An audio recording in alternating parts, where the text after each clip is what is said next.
Okay, Anda rasa anda dah nampak kelibat doktor, Al-Fadhil Doktor. Saya rasa Wijdan boleh mulakan. Tafadhal mashkura.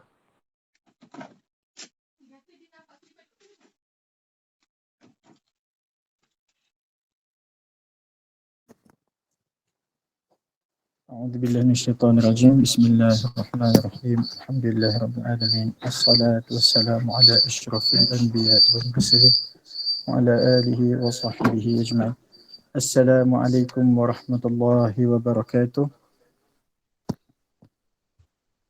Waalaikumsalam. Jadi yang pertama sekali ucapkan Alhamdulillah kerana nikmat Allah yang Allah beri kepada kita terlalu banyak. Jadi Alhamdulillah. Selamat datang. Saya ucapkan kepada mahasiswa dan mahasiswi, juga kepada tetamu terhormat kita, Dr. Kamilin Jabilin. Jadi kita mulakan program pagi ini dengan doa. Majlis menjemput saudara Furqan untuk bacaan doa pada pagi ini.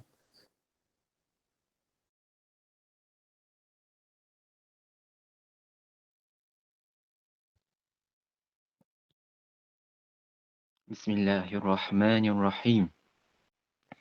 Alhamdulillahirrabbilalamin. Wassalatu wassalamu ala ashrafil anbiya wal mursalin wa ala alihi wa ashabihi ajma'in. Ya Allah, ya Tuhan kami ingin merafakkan kesyukuran kepadamu atas pertemuan kami pada hari ini. Sesungguhnya Engkaulah Tuhan yang Maha Memberi. Ya Allah, ya Rahman, ya Rahim. Kami berhimpun hari ini untuk menjayakan program Talk Motivasi 2023. Maka Engkau permudahkanlah majlis ini supaya ia berjalan dengan lancar. Kami ingin menimba ilmu sebanyak mungkin supaya kami mampu memperkembangkan potensi kami sehingga menjadi hamba-Mu yang Kau reda, ya Allah. Kurniakanlah ilmu kepada kami. Sinarilah hati-hati kami dengan hidayah-Mu. Sesungguhnya Engkaulah Tuhan yang Maha mendengar lagi Maha mengetahui. Ya Zal Jalali wal Ikram. Hadiahlah kepada kami kesihatan badan, kecerdasan minda, ketenangan jiwa dan kekuatan semangat, ya Allah. Kami memohon kepada Engkau, ya Allah. Bantulah kami dalam menghadapi segala cabaran. Ringanlah beban kami. Sesungguhnya Engkaulah yang Maha berkuasa, ya Allah. Rabbana atina fid dunya hasanah wa fil akhirati hasanah wa qina azaban nar. Wa sallallahu ala sayyidina Muhammad wa ala alihi wa ashabi wasallam walhamdulillahi rabbil alamin.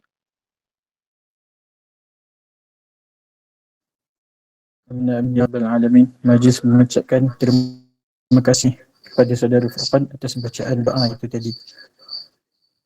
Jika saya ingatkan kepada mahasiswa dan mahasiswi untuk buka kamera sebagai tanda hormat dalam majlis ini. Seterusnya majlis meneruskan dengan menjemput saudara Muhammad Qadah selaku Presiden Persatuan Malaysia Ara untuk memberikan ucapan aluan dan perasmian majlis. Majlis mempersilakan. Bismillahirrahmanirrahim. Assalamualaikum warahmatullahi wabarakatuh. Alhamdulillahi wa kafa, wassalatu wassalamu ala rasulillahil mustafa wa ala alihi wa sahbihi wa man wafa. Rabbi shrah li sadri wa yassir li amri wahlul 'uqdatam min lisani yafqahu qawli, amma ba'd. Alhamdulillah, setinggi-tinggi syukur dan puji kepada Allah Subhanahu wa taala yang telah memberikan peluang, ruang serta kesempatan kita pada petang hari ini, pada siang hari ini, untuk sama-sama kita hadir dalam satu majlis ilmu yang tak lain tak bukan kita mengharapkan ganjaran di sisi Allah Subhanahu taala.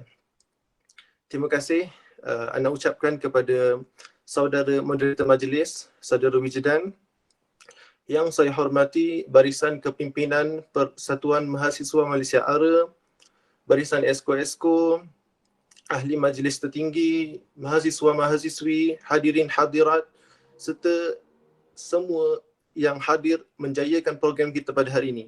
Tak lupa juga saya ucapkan ahlan wa sahlan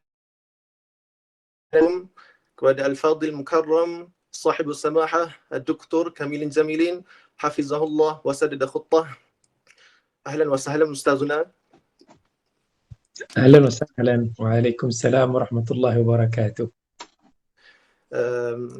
Terima kasih saya ucapkan, dan setinggi-tinggi terima kasih saya ucapkan kepada Al-Fadhil Doktor yang dalam kesibukan beliau tapi masih lagi sudi meluangkan masa bersama kita semua pada hari ini untuk menjayakan program pada kita pada hari ini.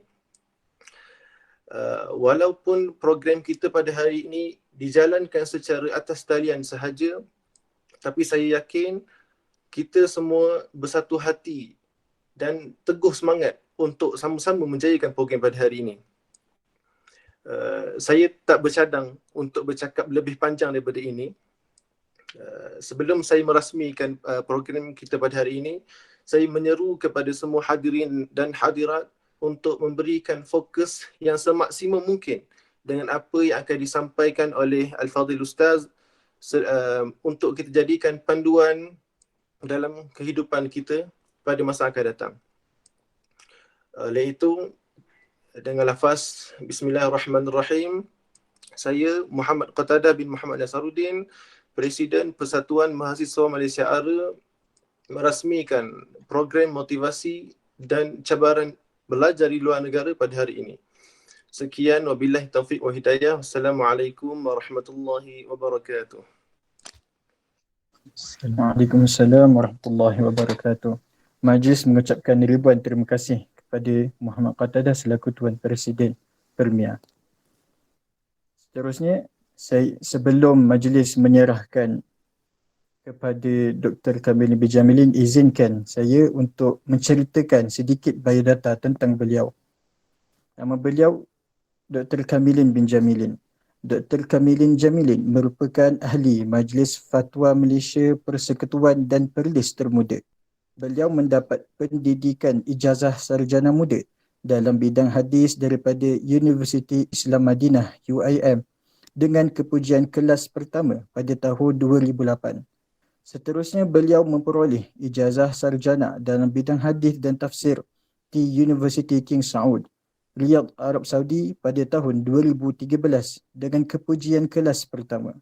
Tesis sarjananya yang setebal 1,800 halaman bertajuk Mawarid Al-Hafidh Mughalatai fil Ikmal Tahdhib Al-Kamal.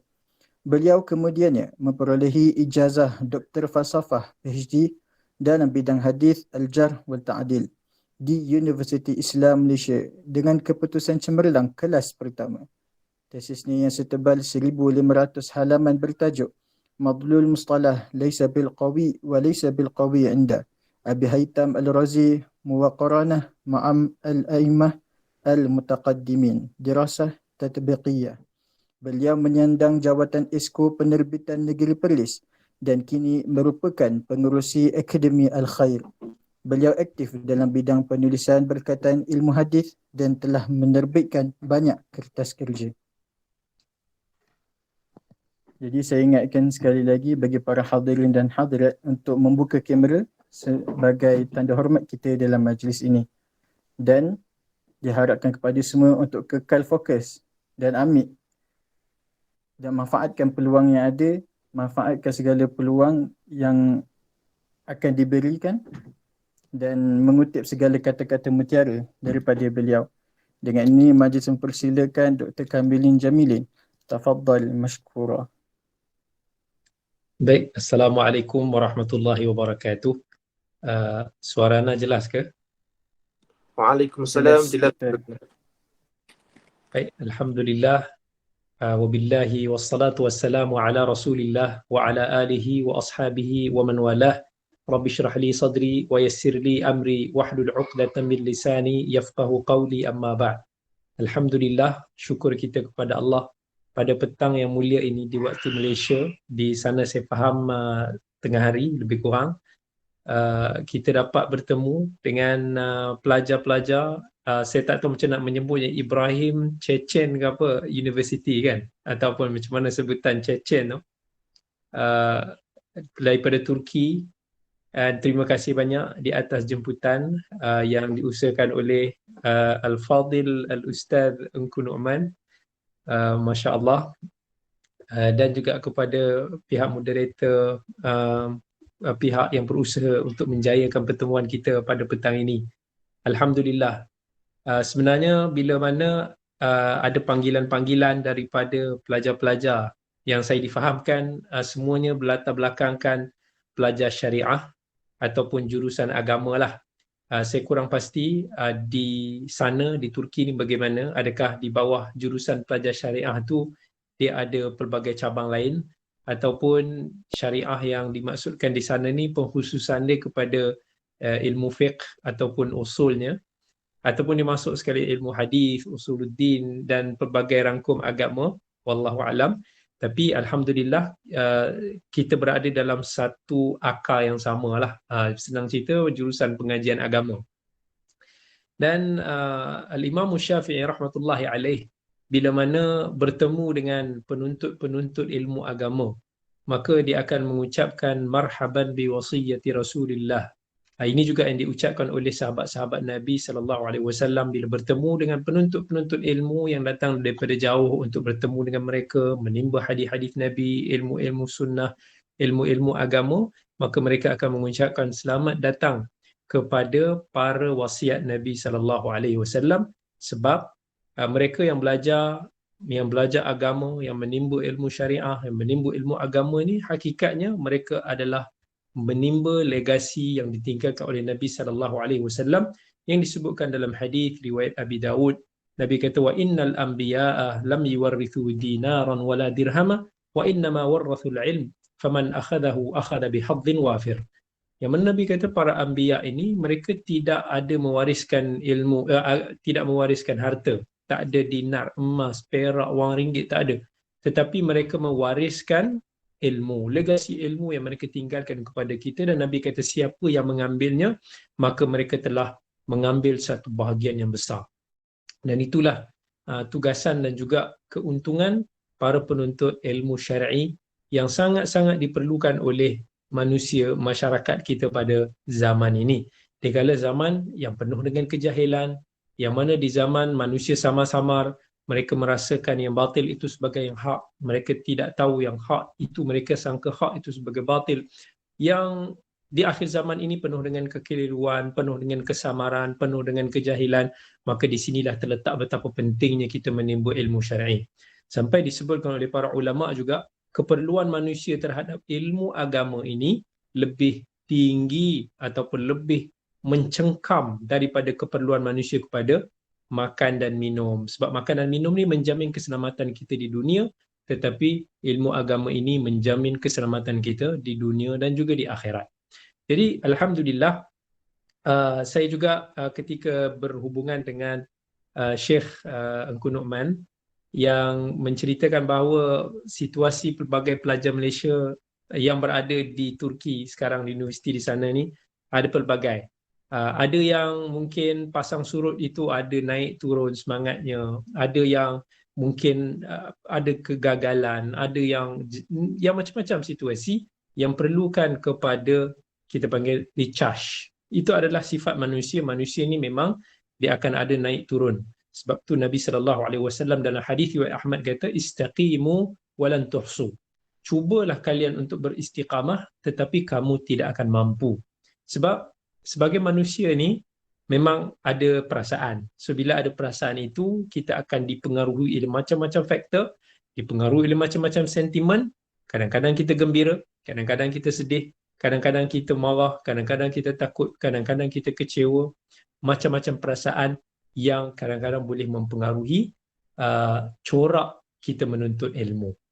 Saya juga pernah melalui fasa yang sama, pernah naik dan turun, pernah berjauhan daripada keluarga, daripada sejak kecil lagi, dan sampailah dah umur 30 lebih lah belajar menuntut ilmu ni di dalam negeri dan juga di luar negeri. Perasaan itu kita rasakan. Lebih-lebih lagi bagi mereka yang cuba meletakkan effort yang tinggi terhadap apa yang dilakukan. Ada juga sebahagian daripada kita ni lebih sentimental, maka dia lebih berperasaan, maka pasti akan ada naik turun, itu pasti. Tapi apa yang saya nak bagi tahu, dalam kita menuntut ilmu ini, jangan kita terus jatuh. Bila kita jatuh, sebenarnya Allah nak kita belajar supaya kita belajar bangkit balik. supaya kita kalau kita terjatuh, kita tersungkur, kita tak akan terus tersungkur di atas jalan. Bukan kita akan terus terperap di atas tanah walaupun kita luka. Tapi kita akan bangkit balik. Kita akan rawat balik luka kita. Kita akan berjalan balik dan kita akan berlari dan kita akan jatuh lagi. Kita akan berjalan lagi. Macam itulah proses kita dalam menjalani kehidupan ni. Begitu juga dalam menuntut ilmu ni, mesti akan ada keperitannya. Memang menuntut ilmu ni adalah satu mujahadah. Satu mujahadah. Kita kena accept menuntut ilmu ni bukan melancong. Walaupun rakyat Malaysia ni ramai suka pergi melancong dekat Turki.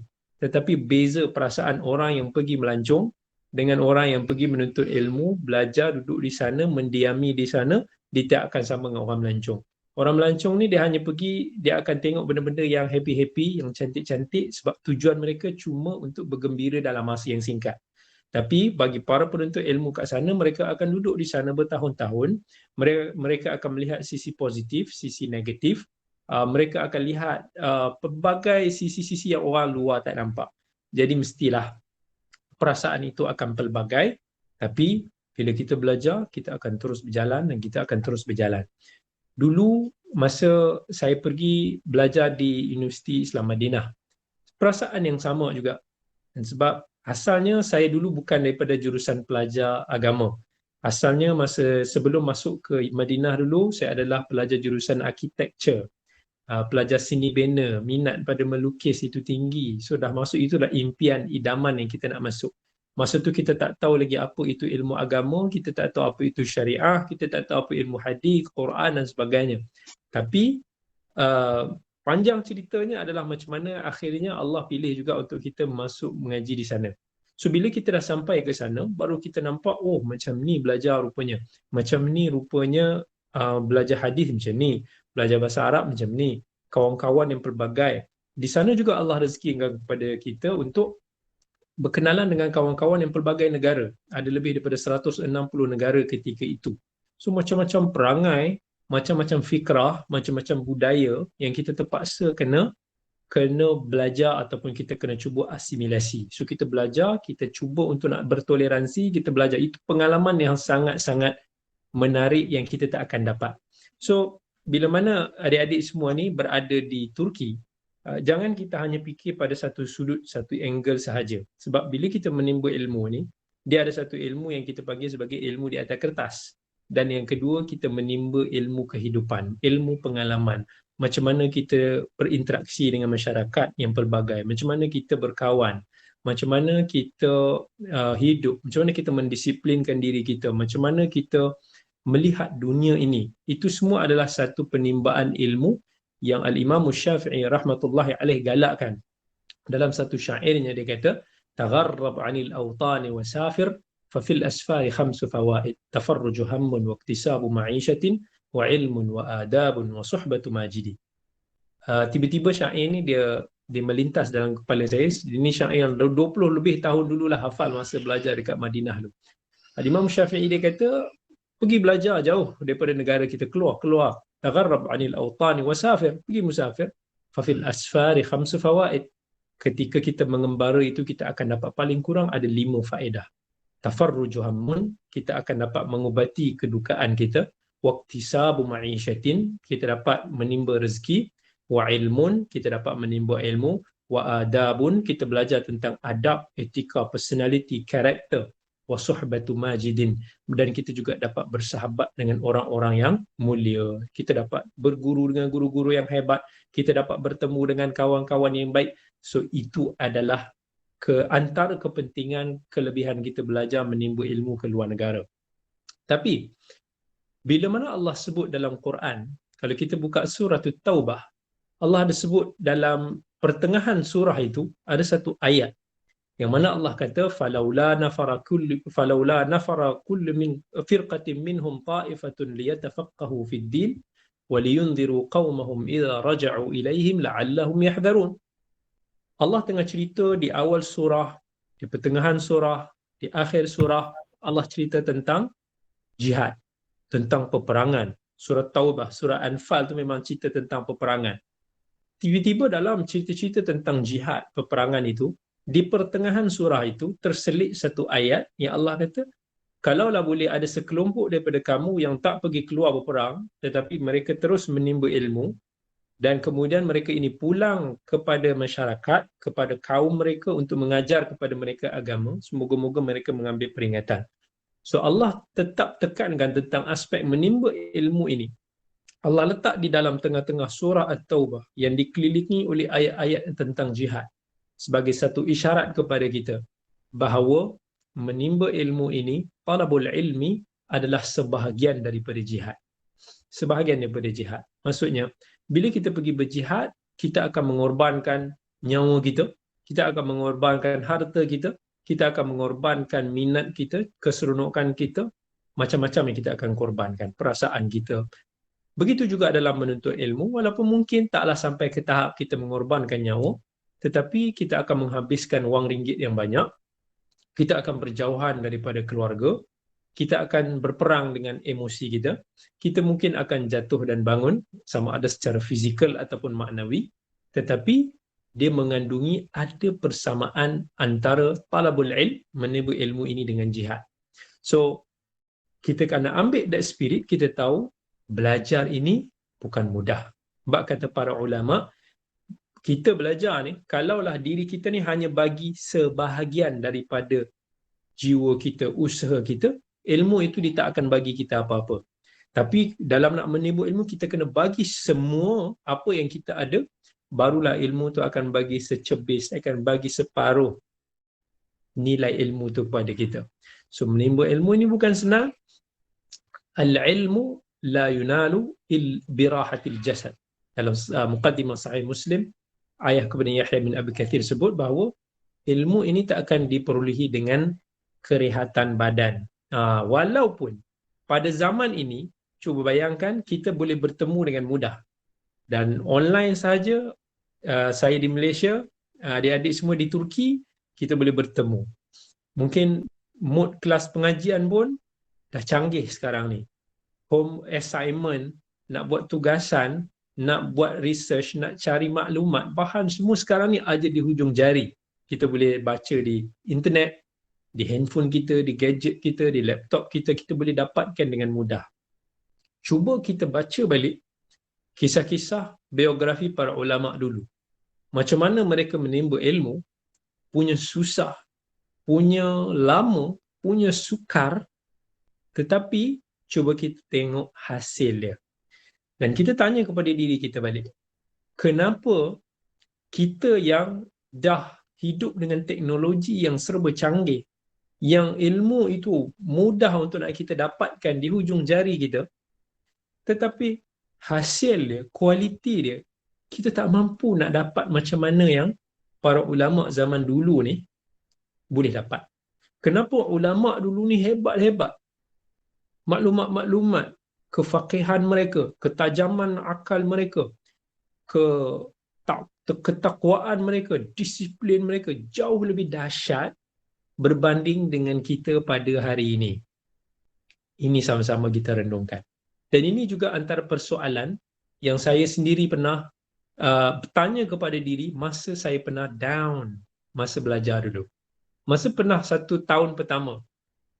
Tahun pertama ni orang panggil iman kita masih tak kuat lagi lah.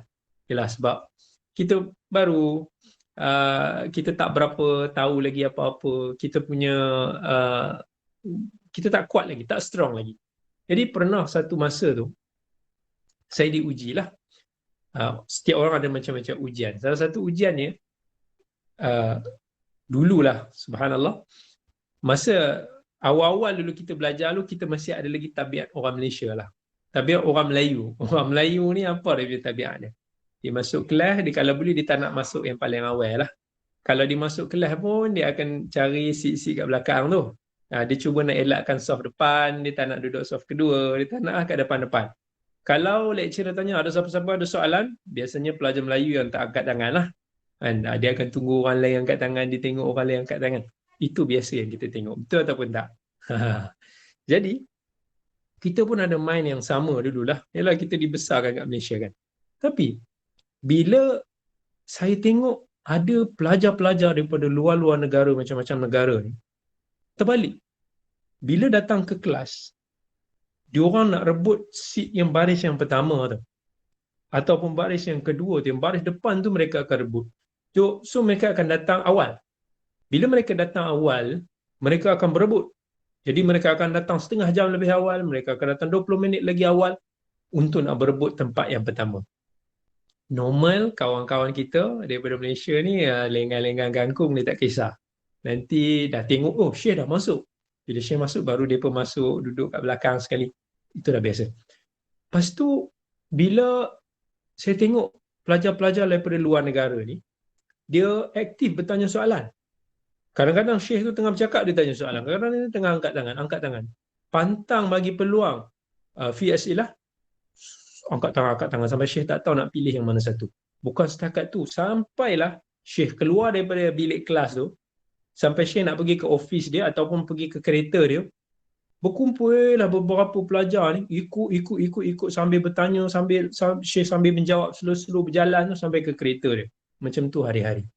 Saya pun tertanya, ini satu pemandangan baru bagi kita yang tak pernah pergi dulu sebelum ni.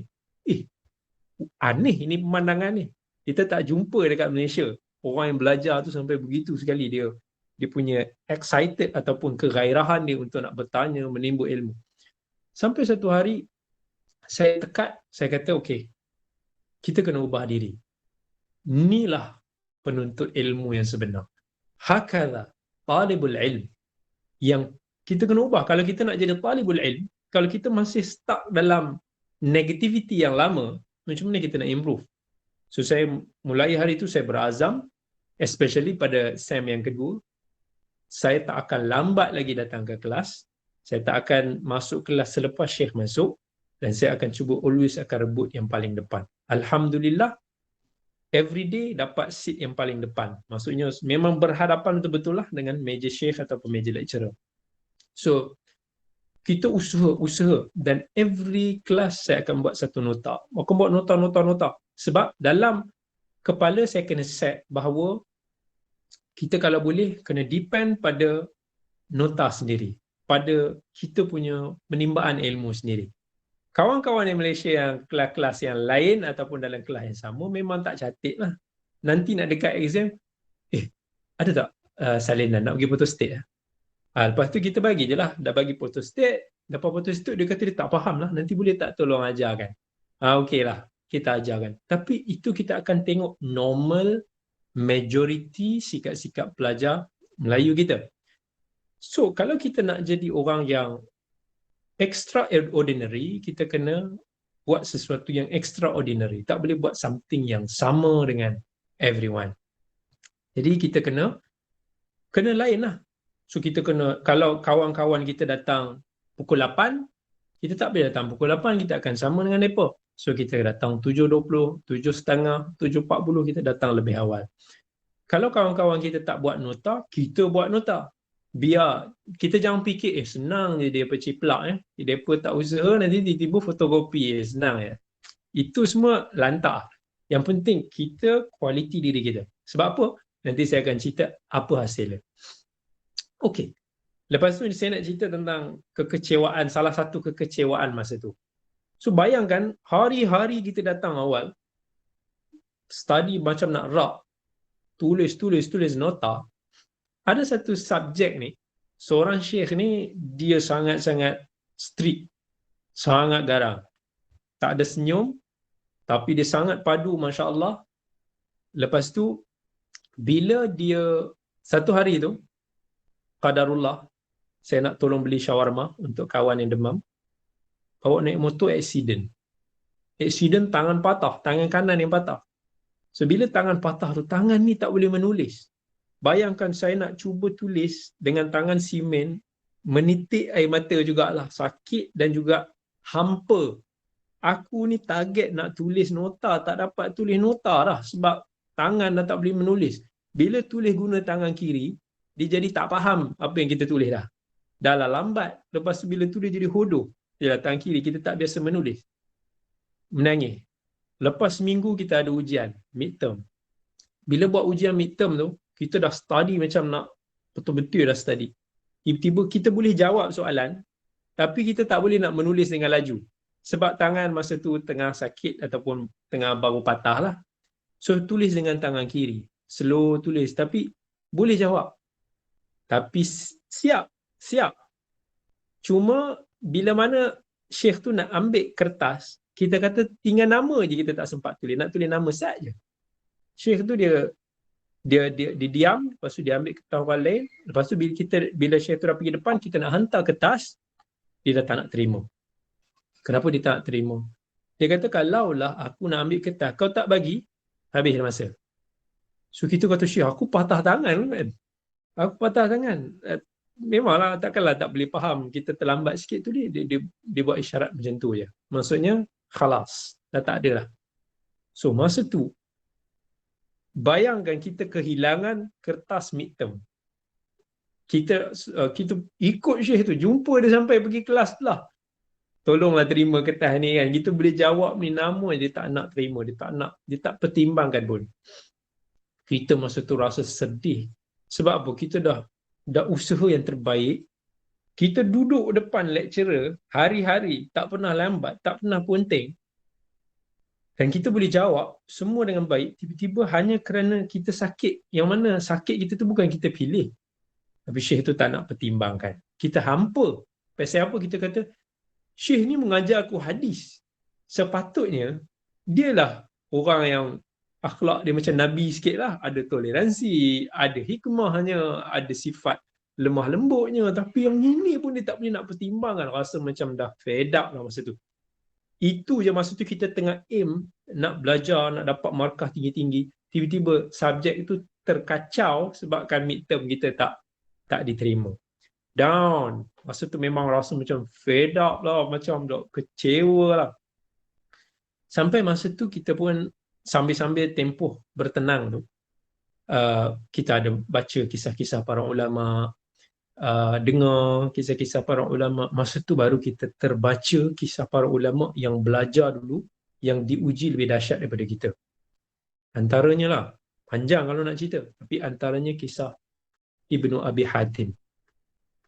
Ibnu Abi Hatim ni, dia belajar, dia pergi kelas, hari-hari dia pergi kelas. Dia tak pernah pun, masa tu dia dekat Mesir, dia tak pernah lambat atau dia tak pernah ponteng. Bila dia pergi kelas pagi sampai malam, makan pun tak terjaga. Makan apa yang ada sekadar-sekadarnya. Dia tak dapat nak merasai ikan ke, ayam ke, daging ke. Satu hari tu, satu kelas dia, Syekh dia tak datang.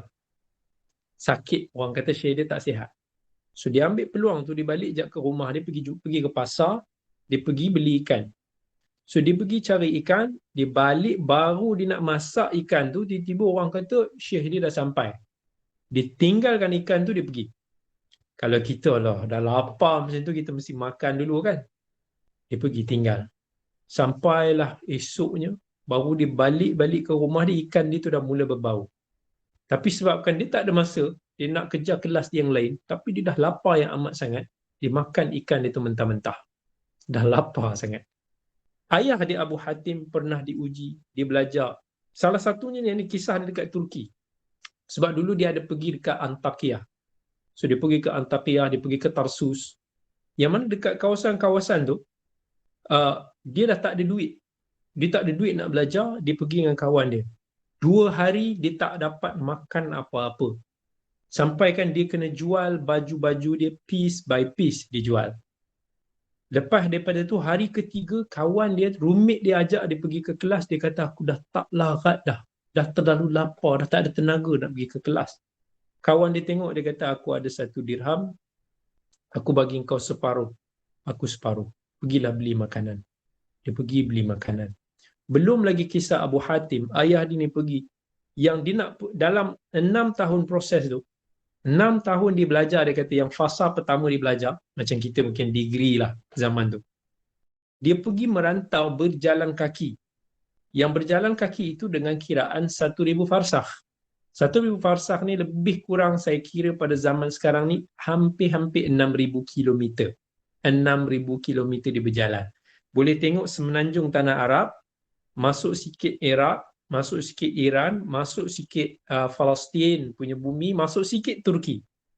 Itu adalah tempat kembara Abu Hatim yang dia pergi ulang-alik sampai 6,000 km dalam tempoh 6 tahun. Berjalan kaki, lepas tu dia tak berkira. Berjalan kaki, bukan naik motor, bukan naik kapal terbang. Dalam tempoh itu ada kisah-kisah yang dia berjalan, dia pengsan. Dia pengsan tak dapat minum. Dia pengsan kerana tak cukup makan. Tapi hari ini bila kita dengar dalam hadis, siapa yang belajar pasti akan dengar nama Abu Hatim Ar-Razi. Meninggal tahun 277 Hijrah. Zaman yang sezaman dengan Imam Al-Bukhari. Buka je kisah-kisah ulama seumpama tu, kita akan dapati masa mereka menuntut ilmu tu Allah uji mereka dengan macam-macam ujian. Sampai kan saya tertanya-tanya masa tu, aku ni apalah sangat ujian aku? Sekadar aku punya kertas midterm je tak diterima, so what? Aku kehilangan mungkin 10 markah. Aku kehilangan mungkin 20 markah.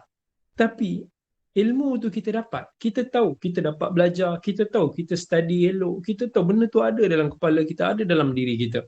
Cumanya kertas kita tak dapat diterima oleh syekh tersebut dengan alasan dia. Tak apalah.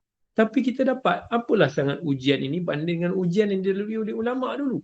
So itu merawat balik jiwa kita ni untuk nak be stronger. Lepas tu barulah lepas seminggu tu kita rasa kuat balik dan kita datang ke kelas macam biasa. Bahkan kita cuba lagi cari cara untuk nak improvekan lagi. Kita jumpa syekh tu, kita kata, syekh, ada tak cara untuk nak cover balik markah midterm hari tu kertas yang tak diterima? Syekh kata, okey, kita sekarang ni ada hadis. Masa tu satu sem kita kena hafal dan belajar 150 hadis lebih kurang. Lebih time midterm tu lebih kurang 80 hadis yang kita belajar. So syekh kata, aku akan tebuk engkau 80 hadis ni daripada kitab Muharrar ni. Kalau kau ada sangkut mana-mana, reject. Itu kata dia akan tanya, okey, 5 soalan sebelum, 5 hadis selepas, dia tanya mana-mana, ni hadis riwayat siapa, hadis, dia akan tanyalah. So kita terpaksa memang all out siang malam untuk nak hafal betul-betul. Tapi dalam hati, walaupun kita tak nak macam menyumpah seranah, kita tak nak kata macam Allah takkanlah susah payah kerana 10 markah ni aku kena siang malam untuk nak tunggal langgar dengan hadis ni. Tak, masa tu kita ambil sikap positif, kita kata ini peluang untuk kita ingat hadis-hadis Nabi. Ini peluang supaya kalau kita hafal hadis ni, hadis-hadis akan datang pun kita ambil pendekatan untuk kita hafal, kita akan usaha betul-betul. So kita ubah balik niat. Dulu aku belajar ni sebab markah. Kan? Aku belajar ni sebab markah ke aku belajar ni sebab Allah, yang kita nak kata fillah wa billah lillah ni semua ni kan. Tapi bila Allah uji kita sikit dengan bab-bab markah ni, kita kecewa. Tapi kita bila kita belajar tu untuk ilmu, untuk Allah, patutnya kita happy je, teruskan jalan macam biasa. So kita berperang dengan emosi, dengan dalaman diri. Masa tu kita belajar macam mana untuk nak ikhlaskan diri dan kita belajar. So bila kita ikhlas, kita buat yang terbaik, kita usaha, kita move on dan kita continue. Alhamdulillah. Dengan semangat itulah saya teruskan lagi untuk belajar sampailah ke hujungnya, dan banyak yang kita belajar masa tu. Masa tu ada juga salah seorang syekh dia baik dengan saya. Orang Malaysia ni kalau dia kata pukul 6, nanti pukul 6 suku kah maksudnya dia akan datang. Kan kalau buat meeting, betul tak? Kalau tak percaya cuba tengok, nanti kita arrange buat satu meeting pelajar-pelajar ni kan. Okey, kita ada meeting pukul 8 malam. Tengok meeting pukul berapa start. Tengok pukul 8 janji, mungkin pukul 8 tu barulah ada orang sampai. Kalau nak tengok tabiat ni, dia ada sampailah ke bidang pekerjaan. Sampailah kita dah bekerja nanti, macam itulah dia punya suasana. Sebab apa? Daripada awal lagi kita tak baiki benda ni. Kita tak usahakan benda ni. Saya dulu macam tu juga, tapi pernah ditegur. Jarang orang Arab ni yang dia nak jaga masa ni kan. Tapi salah seorang daripada guru saya, syekh ni, dia particular. Saya janji nak jumpa dia pukul 8 pagi. Tapi miscalculation, jam. So bila jam tu kita terlewat 10 minit je. 8-10 minit sampai kat bilik dia. Dia kata, dia panggil saya Ahmad. Dia kata, ya Ahmad. Dia kata, kau tahu tak 10 minit yang aku tunggu kau ni, banyak benda aku boleh buat. Tapi aku bazirkan terpaksa tunggu kau 10 minit ni. So saya minta maaf lah kata sebab jam. Kalau kau tahu jam, patutnya kau keluar lagi awal. Maksudnya dia suruh kita fikir. Kita kena fikir lebih ke depan. Nak cakap apa kan? Minta maaf. Tapi nasihat tu menusuk dalam jiwa, membuatkan saya berazam lepas tu saya tak mau lewat lagi. Dan benda itu lekat dan kita bawa sampai ke bidang kerja kita. Kalau dulu saya kerja dekat USIM, so bila kerja kat USIM, dia buat meeting pukul 2.30, memanglah lecturer datang pukul 3, meeting start 3.30, tengok sejam kita dah bazirkan masa, itu dah jadi rutin.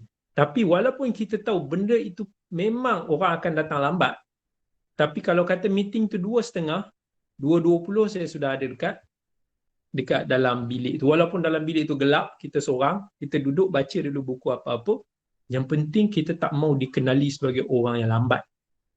Biar orang lain lambat tak apa, biar orang lain tak menghormati masa tak apa, biar orang lain tak ada kualiti tak apa, tapi kita nak jaga kualiti yang kita belajar daripada kita belajar, zaman kita belajar dulu, kita nak bawa sampai kita kemati.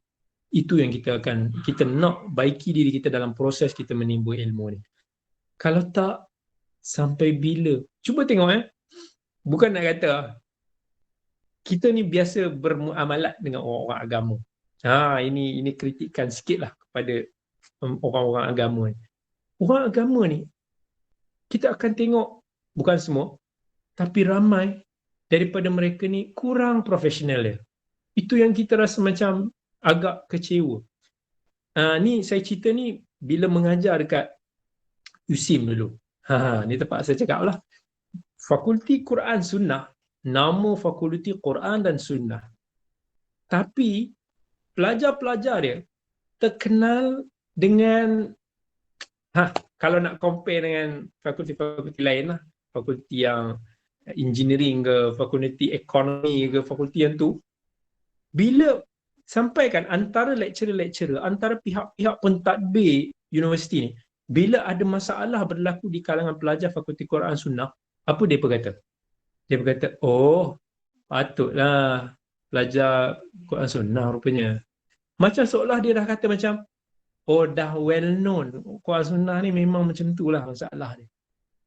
Bila bayangkan, kita sebagai orang agama bila dengar pasal tu, malu kita. Macam kata, adakah memang trend orang-orang belajar agama ni lemau, tak hormati masa, tak profesional, tak proaktif, seolah-olah itu yang ada dalam mind fakulti pelajar-pelajar yang lain. So kita kena ubah benda ni.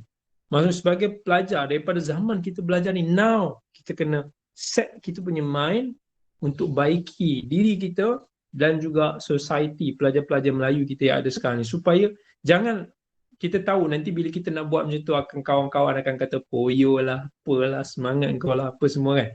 Tapi itu semua kata-kata yang tak membaiki. Kerana kita makan dengan kata-kata orang macam tu, ramai daripada pelajar-pelajar dulu dekat Fakulti Quran Sunnah USIM malu nak belajar bahasa Arab. Sebab apa? Akhirnya takharuj ataupun grad tak boleh bercakap bahasa Arab. Why? Sebab malu. Zaman belajar walaupun dah ditekankan dalam kelas cuba cakap bahasa Arab dengan kawan-kawan, cuba bersembang kawan-kawan bahasa Arab, cuba bertanya soalan kepada lecturer dalam bahasa Arab, tapi pelajar malu. Dia bukan malu, dia takut. Kan? Kalau nak bertanya dalam bahasa Arab memang tak tanyalah. Kalau nak bercakap dengan kawan-kawan nanti kawan-kawan kata poyo lah kau nak speaking Arab pula. Sebab kan kita termakan dengan cemuhan-cemuhan tu, akhirnya pelajar-pelajar tak belajar. Sampai dah masuk ke tahun 4, tahun akhir, benda-benda basic tak mampu untuk nak kuasai. Semua salah siapa? Salah diri kita sendiri. Jangan kita salahkan sistem, jangan kita salahkan orang lain, salahkan diri kita sendiri. Sebab kita yang buat keputusan untuk diri kita. Nanti yang akan berjaya kita, bukan kawan-kawan kita yang mencemooh tu, tak. Kita yang akan ni. Okey, anak cerita sikit. Masa belajar dulu, kita buat nota. Kawan-kawan copy. Photostat, mereka study last minute, mereka boleh dapat result yang quite good. Mungkin kalau kita mumtaz, dia boleh dapat jidan. Tapi dia orang dah berpuas hati sebab dia orang kata kami ni main-main je, itu pun dapat jidan. Dia kata macam tu kan. Okey. Dia pun bangga. Fine. Dapat markah jidan. So bila dia pun ingat, hasil ataupun samarah daripada kita belajar ni hanya di atas paper. Sebenarnya salah. Right. Ada orang bila dia ambil exam, dia study last minute, habis exam dia buang muzakirah tu, nota-nota tu. Dia campak kat tepi, dia dah lempar.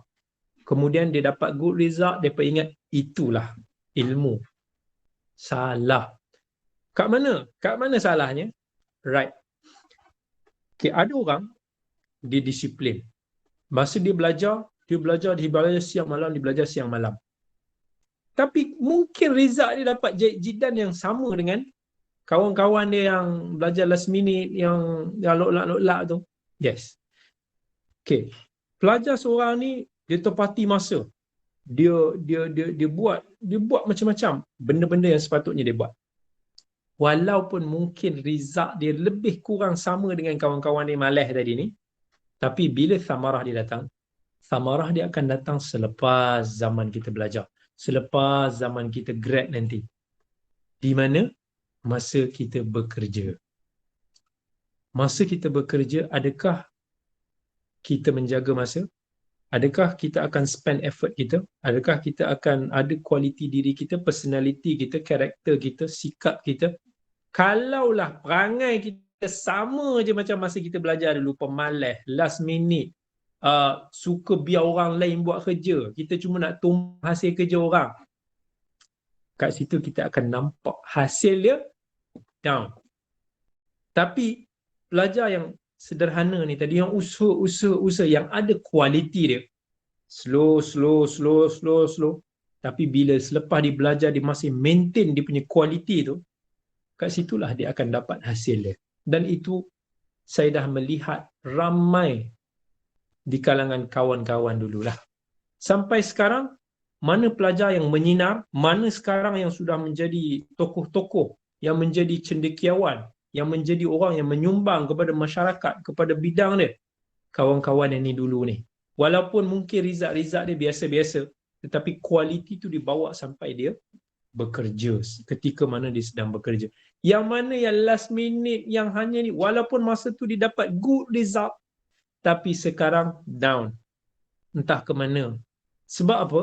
Sebab dia orang, kualiti dia tetap macam tu. Orang yang loklak, orang yang tak jaga masa, orang yang suka tumpang hasil kerja orang. Orang macam ni dia tak akan berjaya dalam hidup dia. Susah dia nak berjaya, melainkan dia berubah.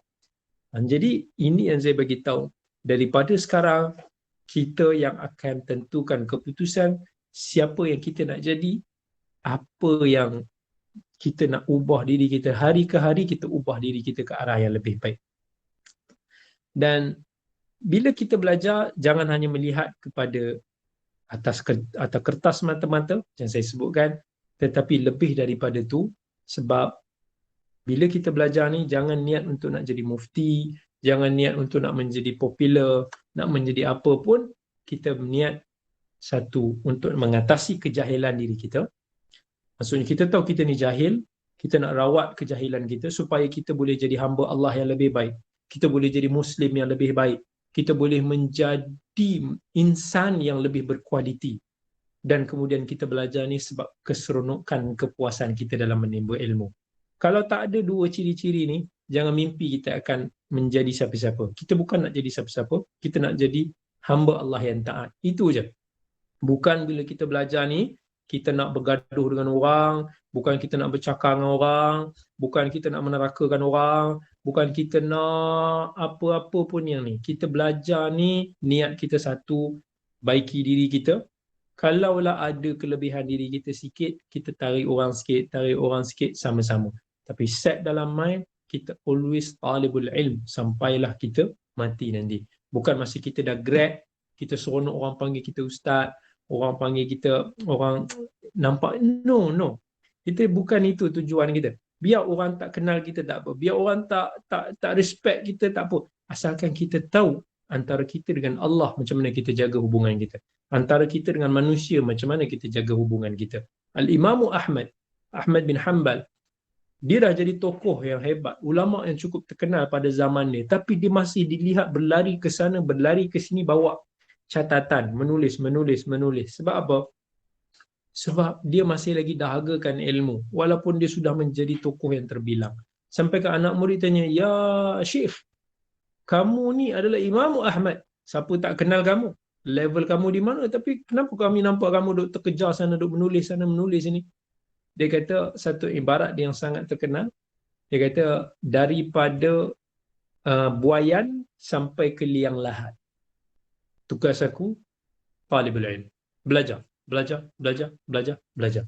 So bila niat kita ini ada untuk belajar, kita akan kurang mendabik dada kita rasa diri kita alim. Kita kurang akan ada sifat narsisistik yang rasa diri kita sentiasa betul. Kita sentiasa akan membuka pintu hati, pintu fikiran kita untuk mencari kebenaran. Kemudian kita akan deal dengan khilaf ini, dengan muamalat ini, macam mana kita nak dapatkan kebenaran. Boleh jadi kebenaran yang kita temui itu tidak dijumpai oleh orang lain. Mungkin ada orang lain tak sependapat, tak apa. Bukan tugas kita untuk nak menentukan pilihan orang. Tapi kita menentukan pilihan kita sendiri yang kita nak berhadapan dengan Allah nanti. Allah tanya, kenapa kamu cakap macam ni? Kenapa kamu buat macam ni? Kita ada hujah dia. At least kalaulah kita tersilap, Allah bagi kita keuzuran di atas juhud kita, di atas ijtihad kita. Semoga-moga itu yang kita nak pergi ke arah tu. Bukannya kita ni tak sabar-sabar ni, aku tak sabar-sabar ni nak balik ni supaya aku boleh bergocoh dengan orang ni, supaya aku boleh cantas orang itu dan ini. No, itu bukan kita.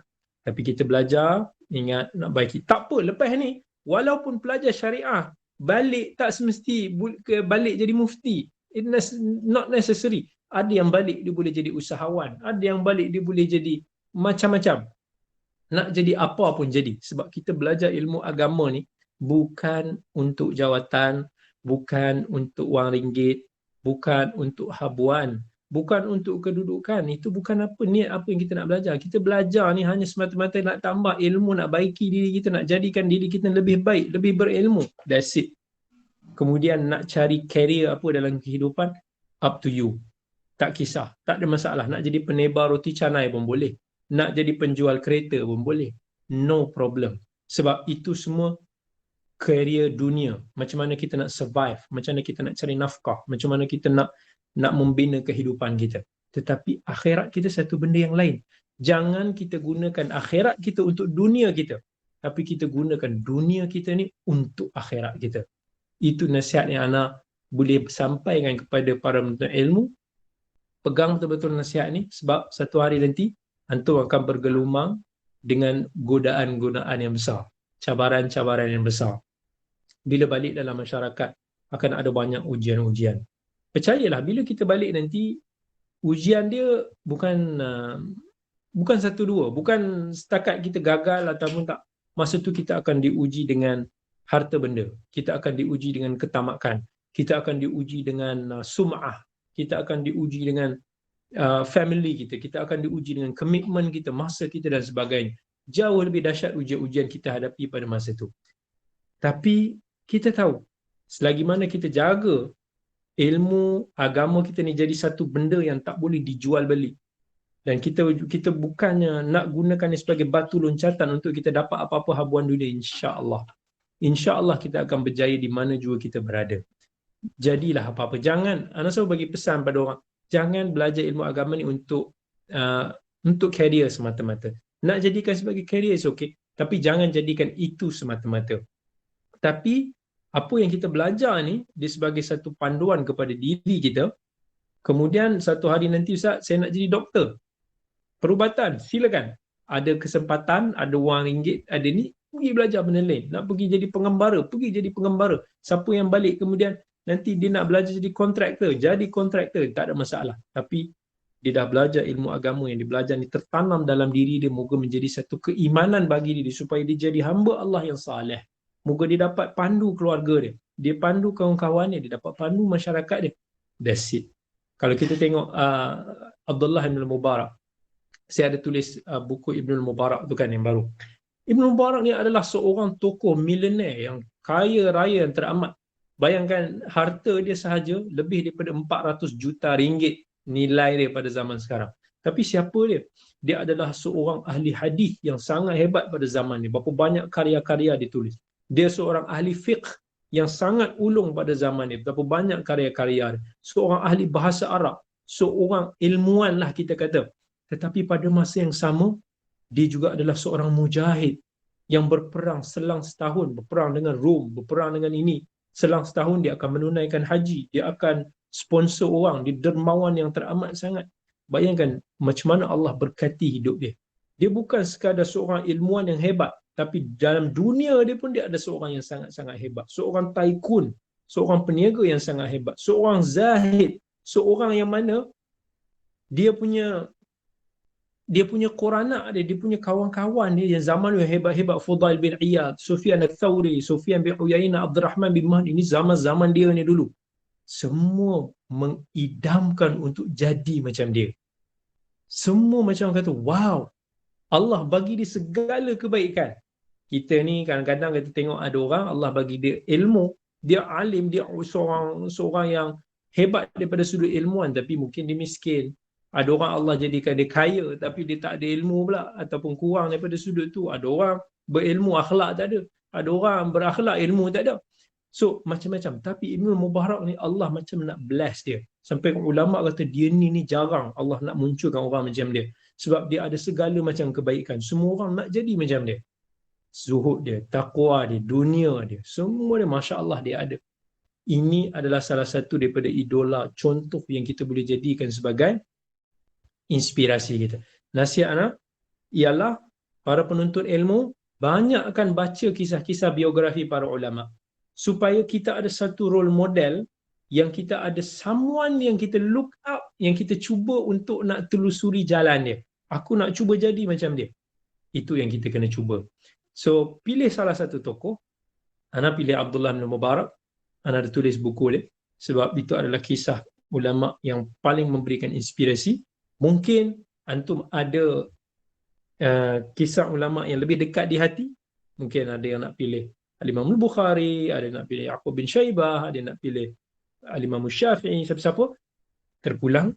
Tapi bila kita ada satu tokoh yang mana dekat di hati kita, yang kita tahu kisah kehidupan mereka, maka kita akan cuba follow jejak mereka sedaya upaya, insya-Allah. Baik, ana tak berhajat untuk nak cakap lama-lama.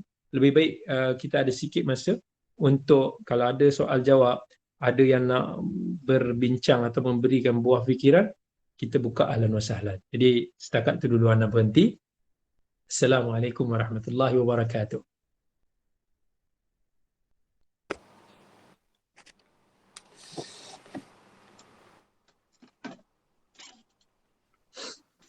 Waalaikumsalam warahmatullahi wabarakatuh. Majlis mengucapkan jutaan terima kasih kepada Dr. Kamil Jamilin, sangat-sangat banyak, dan ya, majlis buka sekiranya ada daripada para hadirin dan hadirat untuk bertanyakan soalan. Persilakan. Okay. Bismillahirrahmanirrahim. Assalamualaikum warahmatullahi wabarakatuh. Alhamdulillah. Ana ucapkan terima kasih banyak, jazakumullah khairan jazak kepada doktor. Alhamdulillah, ana rasa macam booster dah. Apa tu nama dia? Dia semakin naik dah semangat tu untuk terus menuntut ilmu setelah banyak perkongsian dan nasihat daripada ustaz sendiri. Ana ringkaskan, ada satu persoalan yang bermain di minda anda. Macam tadi ada Al-Fadhil Ustaz ada beritahu tadi tentang persoalan kenapa kita tak boleh jadi macam ulama dulu walaupun semua dah hujung jari. Seolah-olah tiada keberkatan dalam menuntut ilmu. Boleh Ustaz detailkan lagi apakah sebab-sebab tu? Kenapa kita ni macam anda rasalah macam walaupun kita semua sekarang ni dah hidup di dunia moden, maksudnya mudah nak dapatkan hadis. Kalau macam dulu kan seorang ulama perlu merentas padang pasir untuk mendapatkan satu hadis, tapi sekarang kita boleh dapat di hujung jari tapi seolah-olah tiada keberkatan. Jelas ke Ustaz? Ya. Okey. Harap sudi menjawab soalan saya. Terima kasih. Baik. Terima kasih banyak kepada adik Muhammad. Kalau tak salah ada satu pepatah yang menyebut, pepatah Inggeris yang kata hard times create strong men. Kesusahan dia akan create orang yang kuat. Strong man creates good times. Orang yang kuat dia akan menciptakan satu masa yang baik. Good times create weak time, weak man. Masa yang baik ini, masa yang elok, kesenangan ni dia akan mencipta orang yang lemah. Dan orang yang lemah ni dia akan create hard times. So kat sini kita boleh nampak yang mana punca kelemahan kita hari ini adalah kesenangan. Bila manusia ni senang, maka dia akan menjadikan kita ni lemah. Nak bagi satu contoh mudah. Pada hari ini, cuba kita tanya diri kita, kita ingat tak nombor-nombor telefon kawan-kawan kita? Mesti dah tak kan? Sebab kesenangan kita adalah kita simpan dalam telefon bimbit kita tu, dah tak perlu kita hafal, kita boleh call orang dengan klik 1-2 kali je. Tapi pada zaman mak ayah kita dulu, pada zaman anak kecil-kecil dulu, masih lagi zaman telefon unifon yang masuk duit yang kat tepi jalan tu, masih lagi zaman kita kena hafal nombor telefon. So kesusahan, kekangan kita itu akan buatkan kita akan usaha untuk nak dapat kan. So sama juga pada zaman ulama dulu, mereka tak ada kesenangan. Nak pergi kelas, tak ada motor, tak ada kenderaan, mereka kena merantau jauh.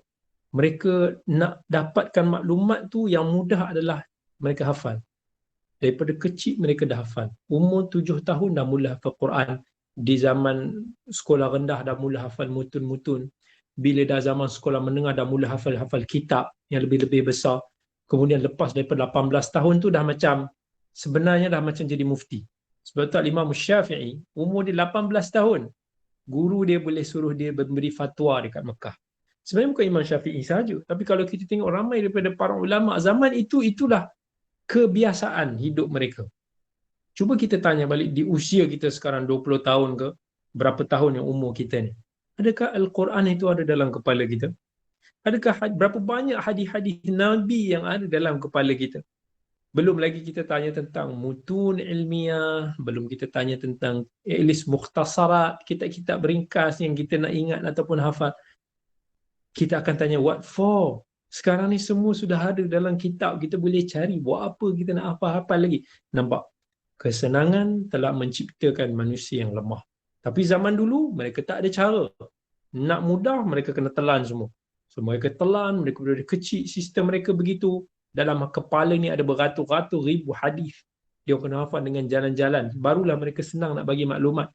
Hari ini, kita rasa macam tak apa. Kalau orang tanya kita soalan, sekejap lagi kita Google jap, kita YouTube, apa semua. Tak apa, nanti jumpalah tu jawapan dia. Nampak? Akibatnya, kita tak berusaha. Zaman dulu tak ada Google, tak ada komputer. Semua dalam kepala. Orang nak tanya, Syekh, kenapa hadisnya dhaif? Oh, dalam sanad dia macam ni. Kenapa kita nak kata hukum dia haram? Oh, ada dalil dia begini. Dalam kepala itu semua dah susun. Kepala mereka tu adalah komputer. Sebab mereka tahu, mereka tak ada masa dan tak ada kemudahan macam kita. Sebab itu menciptakan strong man, orang-orang yang kuat pada zaman tu. Itu keberkatan yang Allah nak bagi pada mereka kerana keikhlasan mereka menuntut ilmu dan hasil mujahadah mereka yang luar biasa. Tak payah pergi jauh. Imam An-Nawawi yang paling dekat dengan kita. Okay? Imam An-Nawawi yang every Muslim ataupun kita boleh kata every orang yang belajar ilmu agama, paling tidak di sekolah pun akan pernah dengar nama Imam Nawawi. Orang yang Allah really bless kehidupan dan penulisannya. Bayangkan ketika tempoh dia menuntut ilmu, 6 tahun dia menuntut ilmu. Dia bagi tahu dalam tempoh 2 tahun ini, belakang aku tidak pernah menjejak tanah. Maksudnya dia kata dalam tempoh 2 tahun aku belajar tu aku tak pernah tidur baring. Nak kata bukan sebab tak boleh tidur baring. Tapi dia terlupa nak tidur baring sebab dia terlalu gigih. Dia punya kelas, dia kata setiap hari dia ada 12 subjek. Kalaulah kita ambil purata 12 subjek ni satu dalam sejam, kita ambil pukul 6 pagi lepas subuh sampai 6 petang dah malam. Dia akan belajar. Dan dia pergi kelas ke kelas ni bukannya macam kita yang okey duduk dalam satu kelas je, tak. Dia kena pindah jalan pergi sana, pindah ke sini. Dan setiap kali dia berjalan, dia akan hafal sesuatu. Kawan yang Alauddin bin Al-Attar, dia kata, aku yang duduk rumit dengan dia, aku tahu, aku nampak. Dia tak pernah sia-siakan masa dia. Dia dah penat, dia balik ke rumah, dia baru akan makan dan minum. Dan dia hanya sempat makan sekali sehari je. Sebab reason dia kata dia tak nak makan kenyang-kenyang, Dia takut kalau dia makan kenyang, dia akan ngantuk, dia akan malas. So, dia hanya makan 1 kali 1 hari. Lepas dia makan, dia akan sambung ni. Buat nota, buat ulang kaji, murajaah, muzakarah ni semua. Sampai mata dia dah tak boleh buka, dah penat daripada pagi. Dan dia tertidur atas meja dia. Macam tu dia kata 2 tahun dia tak tidur baring. Dan dia tertidur dekat atas meja tu, dia terbangun, astaghfirullah, la haula wala quwata illa billah. Aku dah tertidur lama dah. Dia bangun, dia pergi qiyamul lail, sampailah subuh. Dia sempat tidur mungkin 2-3 jam je satu hari. Bangun balik subuh, macam itulah rutin dia. Bila kita baca kisah-kisah ni, kita compare dengan cara kita hidup. Kita hari ni, ya Allah, 12 jam tidur pun tak cukup. Kan? Ya Allah, memang nikmat dapat tidur lama. Nak belajar sikit 2 jam tu dah rasa lama dah. Kalau kita dapat belajar 4 jam satu hari, kita dah rasa kita ni alim. Belum lagi orang yang mumtaz, kita dah rasa kita mujtahid. Macam mana kita nak dapat satu logik lah kita dah, macam mana lah Allah nak bagi kita macam mana dengan penghasilan para ulama dulu. Kita pun, niat kita pun kadang-kadang tak betul-betul. Kita punya mujahadah pun tak seberapa. So, apa yang kita spend, itulah yang kita akan dapat. Wallahu a'lam.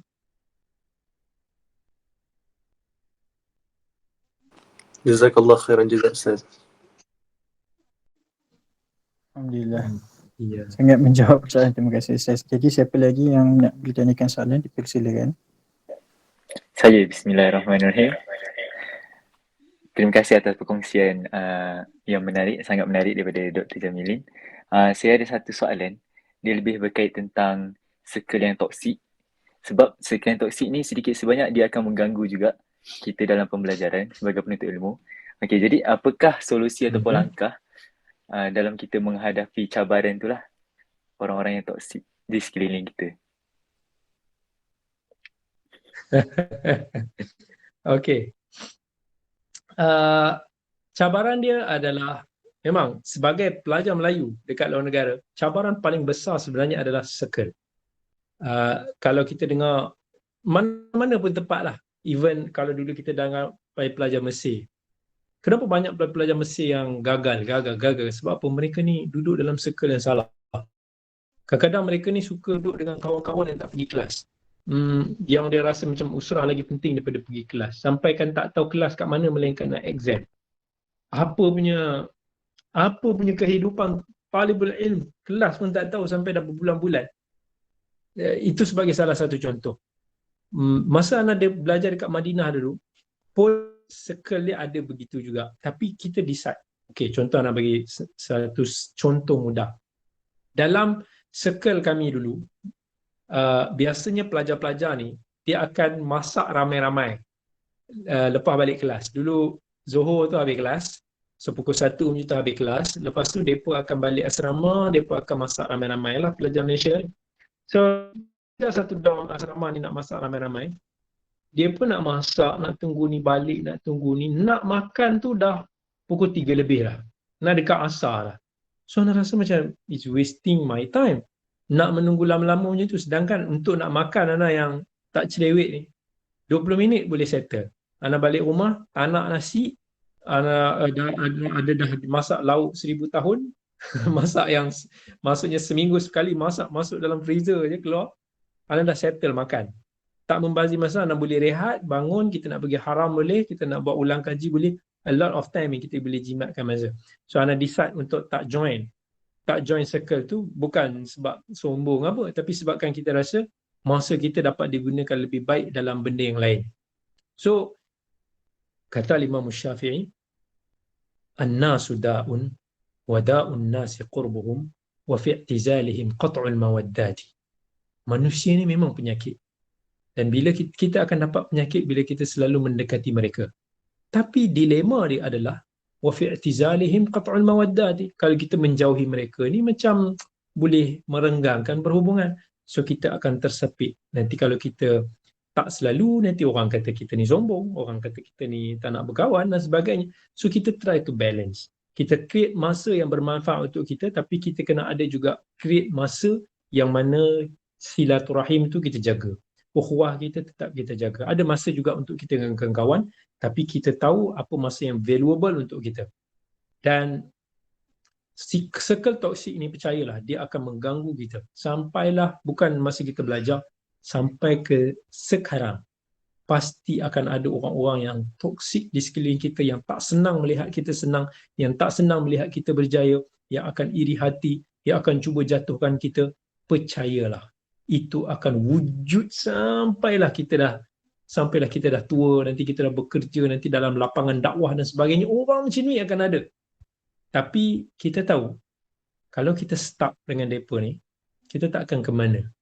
So kita kena create satu boundaries, kita kena tahu mana circle yang positif bagi kita, yang itu kita bersama, dan mana yang toksik ni sekadarnya, asalkan kita tidak memutuskan ukhuwah, kita tak bergaduh.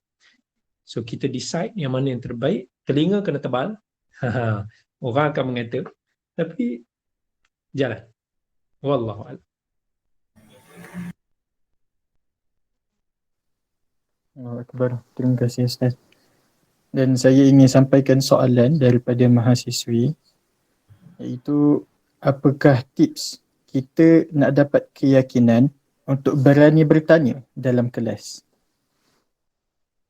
Alright. Harap-harap ni adalah soalan yang terakhir, sebab seminit lagi akan masuk maghrib di sini. So anak akan pergi masjid dulu. Soalan ni adalah macam mana kita nak dapat keberanian untuk bertanya. Kata dalam satu syair disebut, idza kunta la tadri wa lam taku billadhi yusailu man yadri fa kaifa idzan tadri. Kalaulah kamu tak tahu, tapi kamu tidak jadi orang yang bertanya kepada orang yang tahu, macam mana kamu nak tahu? Fa inna as-su'ala shifa'ul 'ayyi fa kam hayratin natajat an kasal. Kalau kita bertanya ni, dia adalah mengubat kepada kebutaan kita, maka carilah ubat tu. So kita nak bertanya ni, satu, kita kena bezakan antara sifat malu dan sifat takut. Sifat malu dan sifat takut. Orang selalu salah sangka sifat malu itu macam kita malu nak tanya. Sebenarnya kita takut nak bertanya. Tapi apa yang Ana cuba buat adalah kita kena reverse psychology. Selalu bila kita contoh dalam kelas, kita nak bertanya, apa yang kita dilema kalau kita, benda yang menghalang kita nak bertanya. Satu, kita takut orang toleh kat kita kan. Orang tengok kita macam tanya-tanya. Yang kedua, kita takut soalan kita tu macam, biar betul dia ni tanya soalan macam ni. Kita takut orang duk mengata soalan kita tu pelik apa kan. Ini dua benda yang menghalang kita bila nak kita bertanya. Satu, kita takut dilihat tak cerdik. Satu lagi, sebab kita takut orang toleh kita. So apa yang Ana buat adalah, bila orang bertanya dalam kelas tu, Ana tengok dia. Apa perasaan kita bila kita tengok kawan kita yang bertanya, kawan-kawan, ada banyak yang kawan-kawan yang bertanya ni. Nothing. Tak ada apa-apa pun. Sebenarnya kadang-kadang kita glad juga dia bertanya. Kita bersyukur dia bertanya soalan ni. Kita nak tanya soalan tapi ada orang yang tanya. So sebenarnya tak ada apa-apa. Orang yang toleh kita, pandang kita tu sebenarnya tak ada apa pun. Tapi kita yang fikir overthinking. So sebenarnya tak ada apa-apa. So kena berlatih untuk nak relax, chill, tak ada apa, biasa. Kemudian kalau kita rasa takut dengan kualiti soalan yang kita nak bertanya, jangan risau. Memang kita akan anggap level kita ni, level menimba ilmu ni, kita kena set aku adalah orang yang jahil until aku boleh prove aku orang bijak. So memang kita adalah orang yang jahil. So sampai bila level macam tu, Ana akan dalam kelas tu, ni pengalaman di sini, Ana akan tanya even soalan yang orang lain kalau dia dengar soalan tu pun dia gelak. Ditanya, kadang-kadang soalan pelik. Kadang-kadang kami belajar bab-bab nikah. Kan, dalam bab-bab nikah ni banyak benda yang kadang-kadang orang duk ketawa. So, tapi ada benda memang kita nak tahu. Kita nak tahu benda-benda detail. Kita nak tahu benda ni. So, kita kena tanya. Ada orang malu nak tanya soalan macam tu. Aku tanya. So, bila kita bertanya tu orang gelak. Kadang-kadang orang gelak sebab berani dia bertanya kan. Tapi kita belajar tu untuk kita dapatkan jawapannya. So, bila dah beberapa kali kita dapat lawan perasaan tu, and kita akan terbiasalah. Hati kita akan lebih jadi hati kering. Lepas tu lagi satu tip, kalau peringkat mula-mula duduk depan, bila kita duduk depan, kita bertanya, kita tak nampak orang lain. Kalau kita duduk belakang, nak tanya, nanti orang semua, kita rasa macam semua orang nak pandang kat kita. Itu tips pertama. Tapi kalau kita dah biasa, tak apa. Tapi bila kita duduk depan, memang kita senang. Dan biasakan cuba setiap satu muhadarah kita ilzamkan diri kita untuk tanya satu soalan. Create satu soalan apa-apa untuk latih diri kita supaya kita biasa bertanya. Percayalah, lepas buat 2-3 minggu, dah biasa kita buat soalan macam tu, kita dah rasa tak ada apa dan kita akan seronok untuk nak bertanya lagi. Sebab soalan ni, kata orang, tanya sampai orang tu menyampah dengan kita. Tak apa, kita bertanya je. Orang kata tak malu bertanya, sesat jalan. So Ana sampai sekarang, sampai at this stage, Ana tak malu untuk nak bertanya. Sampai satu tahap, kita sampai supermarket, malas nak mencari kat mana lah nak letak mihun ni. So kita terus tanya orang, mihun kat mana? Daripada kita macam tak apalah, nanti aku tanya dulu, pusing-pusing cari dulu kan. So kita dah jadi biasa dah. Ni kat mana? Ni kat mana? Ni kat mana? Dah tak malu lah benda tu dah. Dah jadi satu habit dah. So biasakan diri. Wallahu a'lam. Jazakallah khairan Ustaz. Jadi dengan berakhir jawapan soalan terakhir tadi, maka kita dekat dengan perakhiran majlis pada petang ini. Jadi Terima sebelum kasih. kita menutup majlis pada petang ini, dijemput kepada semua hadirin dan hadirat untuk buka kamera bagi sesi bergambar bersama Ustaz kita. Wah, kita boleh Siapa? bergambar. Boleh Ustaz. Siapa yang ketuai gambar ni, Martin ke?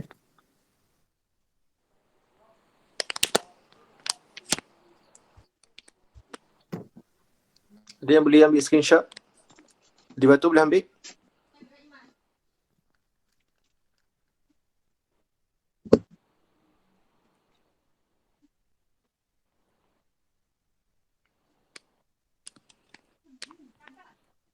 Okay.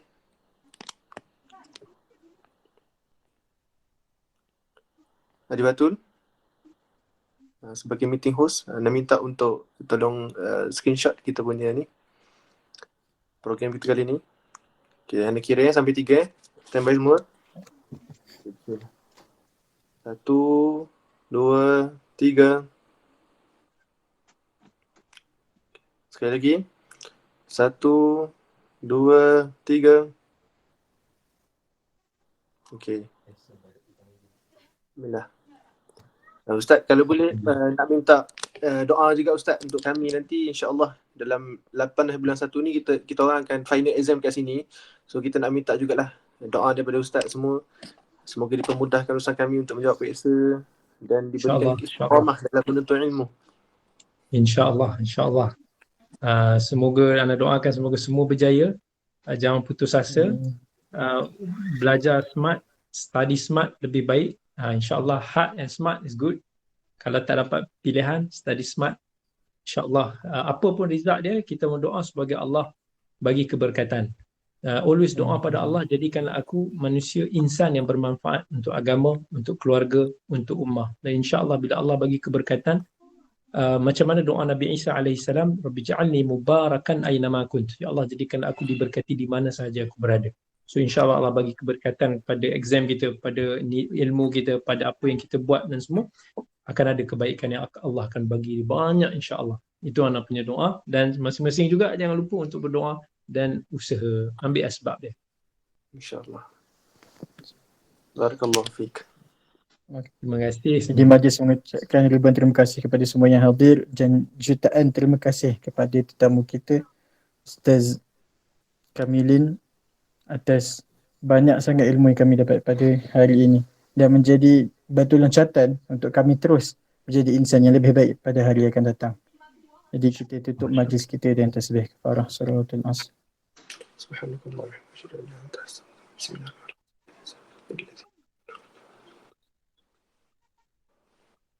Jazakumullah khairan jazak Ustaz. Barakallahu fiik.